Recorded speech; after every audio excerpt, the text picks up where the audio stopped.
Heboh, kepala bayi tertinggal di rahim saat lahiran berawal dari bidan kampung lalu dirujuk ke puskesmas. Sebuah kabar berita menghebohkan datang dari Bangkalan, Jawa Timur.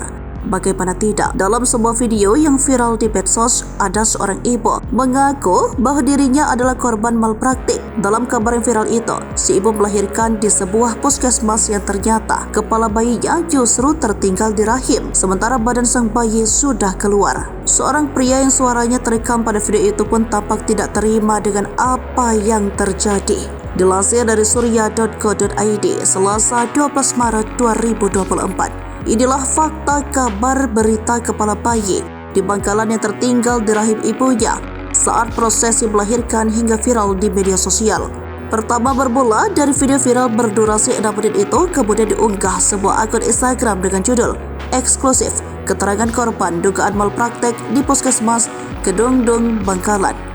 Di awal rekaman, Mukarohmah menyebut nama dan sebagai ibu yang melahirkan setelah ditanya seorang pria. Mukarohmah mengungkapkan ia awalnya pergi ke bidan kampung dan dirujuk ke puskesmas Kedungdung, Bangkalan. Dalam video itu, seorang pria kembali menanyakan apakah bayi masih hidup saat diperiksa. Mukarohmah menjawab kondisi bayi lemah namun masih hidup. Namun selanjutnya setelah diberikan suntikan pendorong dan disuruh mengejar lagi, maka terjadi hal yang tidak diinginkan tersebut. Dikonfirmasi atas video, Kepala Dinkes Kabupaten Bangkalan Nur Khotibah mengungkapkan pihaknya telah melakukan audit pada 8 Maret 2024 yang dihadiri dokter spesialis kandungan RSUD Syamrabu Bangkalan dan Rumah Sakit Globor Surabaya, Kepala Puskesmas Kedungdung serta bidan hingga Ikatan Dokter Indonesia. Hasil audit tim yakni ada intrauterin fetal death atau bayi meninggal dalam kandungan kurang lebih 2 minggu. Umur kehamilan 45 minggu lewat sekitar 4 hingga 5 minggu dari hari perkiraan lahir. Kadinkes menjelaskan ibu hamil itu datang ke puskesmas Kedungdung pada 5 Maret 2024 dan menyarankan agar dirujuk ke rumah sakit karena sudah pembukaan 4. Rekam jejak komunikasi antara pihak puskesmas dengan RSUD Syamrabu masih disimpan.